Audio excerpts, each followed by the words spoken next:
नमस्कार। आज हम लोग इस टॉपिक के बारे में पढ़ेंगे, उसका नाम है यूरोप में राष्ट्रवाद के उदय। ठीक है, यानी कि यूरोप में राष्ट्रवाद कैसे उदय हुआ, इसके कारणों को आज हम लोग समझेंगे। ठीक है, rise of nationalism in Europe. ठीक है, तो देखिए राष्ट्रवाद उदय होने का बहुत सारा कारण है। ठीक है, बहुत सारा कारण है राष्ट्रवाद के उदय होने का। हमने यहाँ पे आपको छह कारण को आप यहाँ पे हम आपको एक्सप्लेन करेंगे। ठीक है, तो राष्ट्रवाद का उदय हुआ क्यों? ठीक है, सबसे पहला क्वेश्चन होता है कि राष्ट्रवाद का उदय हुआ क्यों? ठीक है ना, तो जाहिर सी बात है पहले जितने जो भी यूरोपियन कंट्री जो थे, जो यूरोपीय देश जो थे, वहां पे वहां पे कैसा शासन प्रणाली था? मोनार्की शासन प्रणाली था, है ना, राजतंत्र शासन प्रणाली था वहां पे। तो सभी जो यूरोपीय देशों में, जैसे फ्रांस में लुई था, रूस में जार था, रोमनोव राजवंश, ठीक है, तो इस तरह से लगभग हर देश में जो है मोनार्की सिस्टम था, राजतंत्र था, राजा का बेटा राजा होता था। ठीक है, वो लोग क्या करते थे कि खुद से, मतलब कि अपने जो राजा का जो फैमिली है और जो ऊंचे ऊंचे जो धर्म गुरु हैं, वो लोग को काफी रियायत दिया जाता था। कोई किसी प्रकार का टैक्स नहीं लिया जाता था उनसे। ठीक है, और वो महलों में रहते थे। ठीक है, उनको आने जाने का सुविधा था, कुछ भी लिखने का सुविधा था। ठीक है, वे लोग अपने आप को क्या मानते थे? दैवीय मानते थे कि भगवान के भेजे हुए वो क्या है? दूत है। ठीक है, तो ये सब और क्या करते थे? जनता से, किसान से बहुत अधिक टैक्स वसूलते थे। जो मिडिल क्लास फैमिली है, जो लोअर क्लास फैमिली है, ठीक है ना, जो आम पब्लिक, आम जनता, उससे बहुत भारी मात्रा में टैक्स वसूलते थे। जिसके कारण लोगों में क्या हुआ? लोगों ने क्या किया कि ऐसे राजतंत्र का, ऐसे मोनार्की सिस्टम का क्या करना शुरू किया? बहिष्कार करना शुरू किया। और वही बहिष्कार करना जो शुरू किया वो क्या बन गया? राष्ट्रवाद। ये राष्ट्रवाद के उदय के कारण। और यही जो मतलब कि राजतंत्र को हटा के, है ना, डेमोक्रेसी सिस्टम लाना, ठीक है, जनता के हाथों में शासन होना, जनता के अनुसार शासन होना, ठीक है, शुरू हो गया यूरोप में। ठीक है, तो आज हम लोग पढ़ते हैं यूरोप में राष्ट्रवाद के उदय के क्या कारण है। तो सबसे पहला कारण है नेशनलिज्म। नेशनलिज्म मतलब राष्ट्रवाद की भावना। ठीक है, राष्ट्रवाद की भावना। राष्ट्रवाद क्या होता है? नेशनलिज्म क्या होता है? तो कहता है कि राष्ट्रवाद एक ऐसी भावना है, ठीक है, जिसमें कोई व्यक्ति को अपने देश से बहुत अधिक लगाव होता है। ठीक है, राष्ट्रवाद क्या है? राष्ट्रवाद एक ऐसी भावना है जिसमें कोई व्यक्ति को अपने देश से बहुत लगाव होता है और वह अपने देश के लिए हर एक तरह से तन मन धन से समर्पित होना चाहता है। ठीक है, तन मन धन का मतलब होता है कि देश के लिए वो जान भी दे सकता है। ठीक है, मन मतलब पूरा अपना फोकस देश के विकास में होना चाहिए, है ना, देश को किसी के गुलाम में, किसी का गुलाम ना हो जाए, इसमें फोकस वो करता है ना, किसी के अधीन ना हो जाए। ठीक है, धन का मतलब क्या है? अपना जो भी प्रॉपर्टी है, संपत्ति है, रुपया पैसा से जो नेशनलिज्म का जो विकास जो जिस प्रोसेस से हो, ठीक है ना, मतलब देश में आधुनिक सोच लाने के लिए, ठीक है, जो भी उसको खर्च हो वो अगर वहन कर लेता है, ठीक है, तो ये जो भावना है क्या होता है? राष्ट्रवाद कहलाता है। दैट मीन्स कि राष्ट्रवाद एक ऐसी भावना है जिसमें व्यक्ति को अपने देश से लगाव होता है, ठीक है, और वह देश के लिए तन मन धन से समर्पित हो जाना चाहता है या समर्पित रहता है। ठीक है, उसके लिए देश से बढ़ के ना कोई नेता है, ठीक है, और ना ही कोई पार्टी रहता है, बस देश सर्वोपरि है। ठीक है ना, अटल बिहारी वाजपेयी का एक स्टेटमेंट है ना कि क्या है? सरकारें आती जाती रहेंगी, पार्टियां टूटती बिखरती रहेंगी, टूटती जुड़ती रहेंगी, लेकिन हमारा देश रहना चाहिए, लोकतंत्र रहना चाहिए। ठीक है, तो नेशनलिज्म हो गया। देखिए यूरोप में राष्ट्रवाद का उदय का जो शुरुआत हुआ वो हुआ फ्रेंच रिवॉल्यूशन से। ठीक है ना, कहां से शुरू हुआ? फ्रेंच रिवॉल्यूशन से हुआ, फ्रांस की क्रांति से शुरू हुआ, जो 1789 ईस्वी में हुआ था। ठीक है, देखिए फ्रांस की क्रांति जो है ना जब हुआ तो यूरोप वासियों में एक नया सोच विकसित किया। क्योंकि फ्रांस के क्रांति का जो 3 मेन आधार था वो क्या था? लिबर्टी था, इक्वालिटी था एंड फ्रेटर्निटी था, यानी कि स्वतंत्रता था, समानता था और बंधुत्व की भावना था। ठीक है ना, यानी कि सब व्यक्ति स्वतंत्र रहेगा, कोई किसी के अधीन नहीं रहेगा। ये फ्रांस की क्रांति में 3 जो मेन तत्व था, जो 3 आधार था फ्रांस की क्रांति के, उसमें पहला क्या था?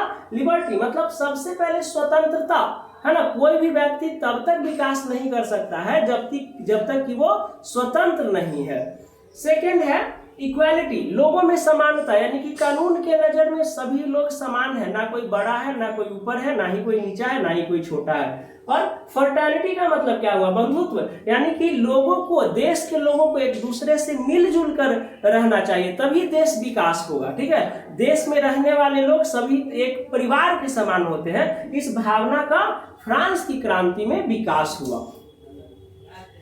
नेक्स्ट आया रूल ऑफ मोनार्की, है ना, राजतांत्रिक शासन व्यवस्था। हम बताए पहले ही आपको कि यूरोप के बहुत सारे देशों में मोनार्की शासन व्यवस्था था, ठीक है ना, यानी कि राजतंत्र व्यवस्था था।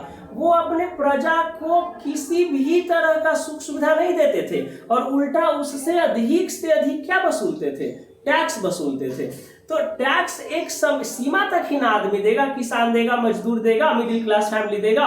ठीक है, टैक्स के बोझ से क्या करता था, राजा की आम जनता को एकदम दबाए रखता था। वो किसी प्रकार से ना आर्थिक रूप से स्वतंत्र थे, न आर्थिक रूप से स्वतंत्र नहीं है तो ना आप मानसिक रूप से स्वतंत्र हो सकते हैं। ठीक है ना, आर्थिक रूप से आप सक्षम है तभी तो अच्छा सोच सकते हैं। समझ में आ रहा है बात। तो मोनार्की शासन व्यवस्था में था, राजा अपने सुख सुविधा में लीन रहता था, बड़े बड़े महलों में रहता था, हर एक प्रकार का सुख सुविधा से परिपूर्ण था।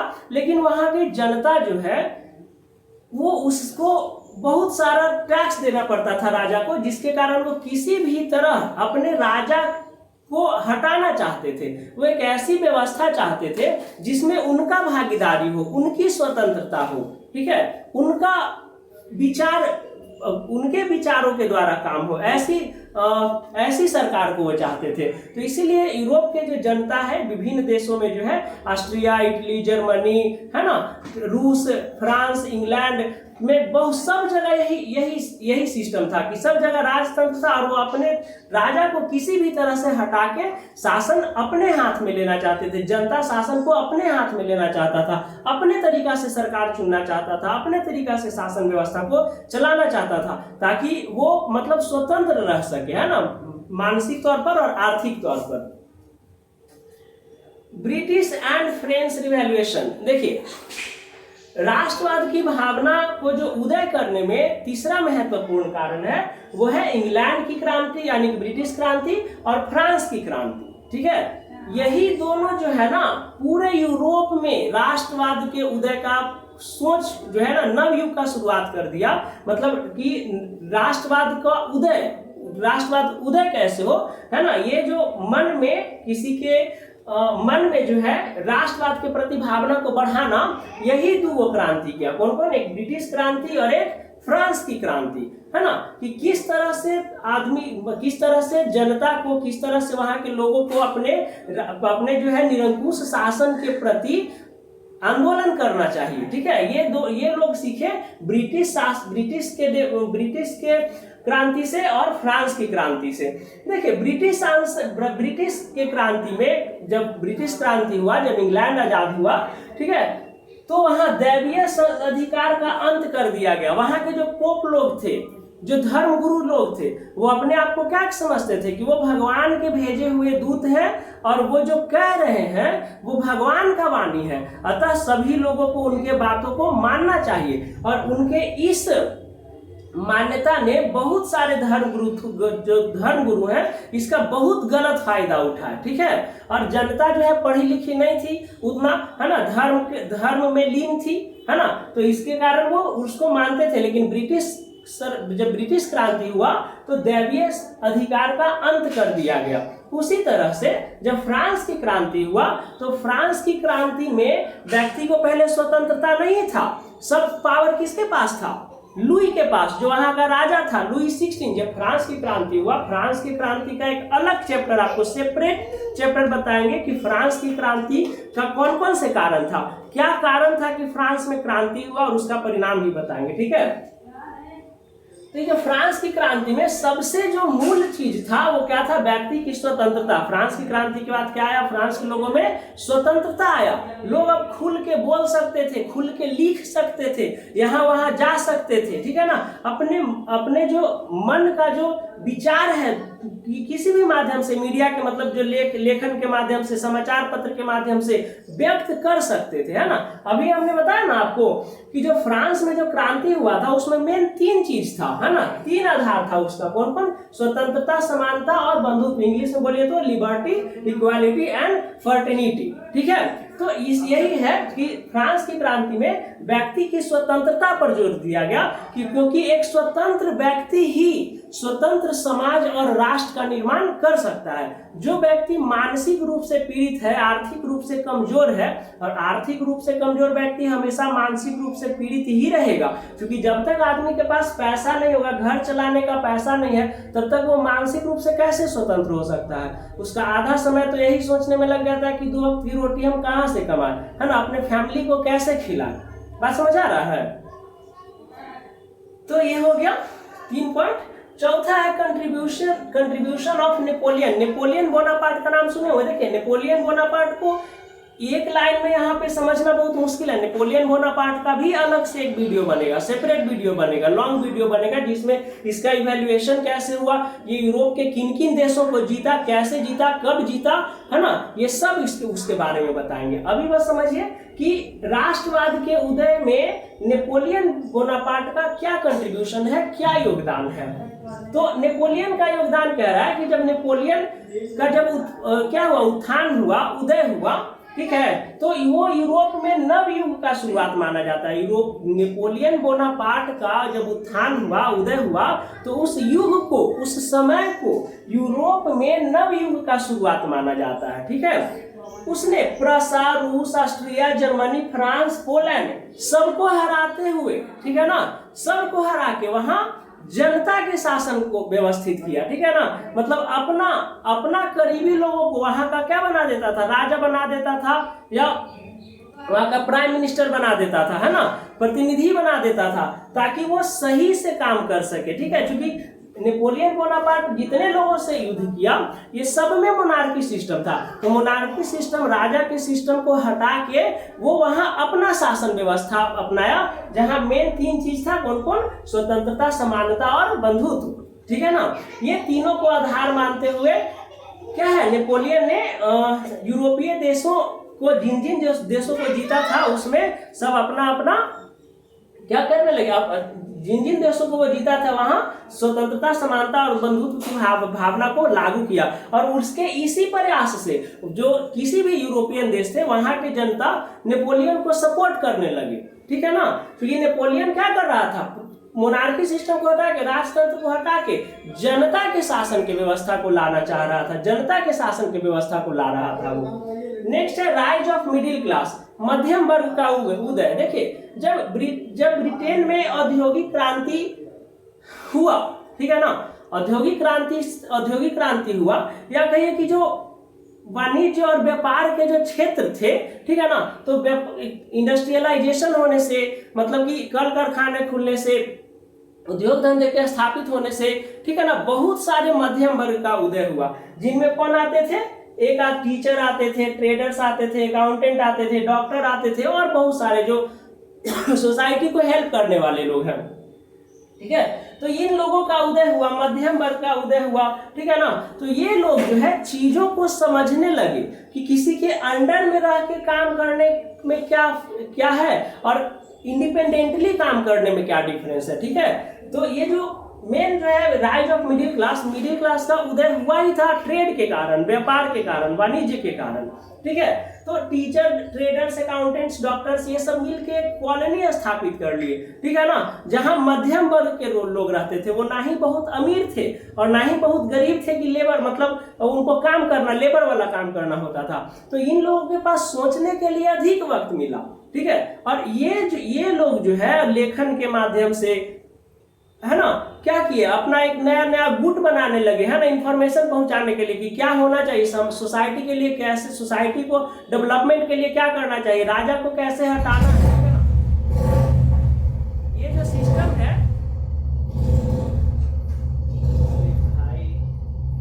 ये जो सिस्टम आया, ठीक है ना, मध्यम वर्ग के उदय के बाद ही आया, ठीक है। नेक्स्ट है फिलोसफर इन्फ्लुएंस यानी कि दार्शनिकों का प्रभाव, दार्शनिकों का प्रभाव यानी कि जो ये राष्ट्रवाद के जो उदय में दार्शनिकों का बहुत बड़ा योगदान है ना। राष्ट्रवाद के उदय में जो दार्शनिक है उनका बहुत बड़ा योगदान है। दार्शनिकों का योगदान कहने का मतलब कि जो उस समय को जो दार्शनिक थे है ना, जैसे जीवी फ्रेडरिक, इनको फ्रांस के क्रांति का जनक कहा जाता है। फ्रांस की क्रांति जब बताएंगे तो इनके बारे में डिटेल बताएंगे। फ्रांस की क्रांति का जनक इनको कहा जाता है G.W. फ्रेडरिक हेगेल को, ठीक है ना। इन्होंने मतलब अपने विचार से है ना लोगों को एकजुट किया, है ना, अपने विचारों से लोगों को एकजुट किया। इन्हीं के तरह और है रूसो थे, दार्शनिक, महान दार्शनिक रूसो, ठीक है। ये भी क्या है, जनता में आधुनिक सोच के ये प्रवर्तक थे। इन दार्शनिकों का मानना था कि जब तक तुम गुलामी की बेड़ियों में जकड़े हुए हो, जब तक तुम स्वतंत्र नहीं हो, तुम्हारा सोच जो है स्वतंत्र नहीं हो सकता है, तुम आर्थिक रूप से स्वतंत्र नहीं हो सकते हो।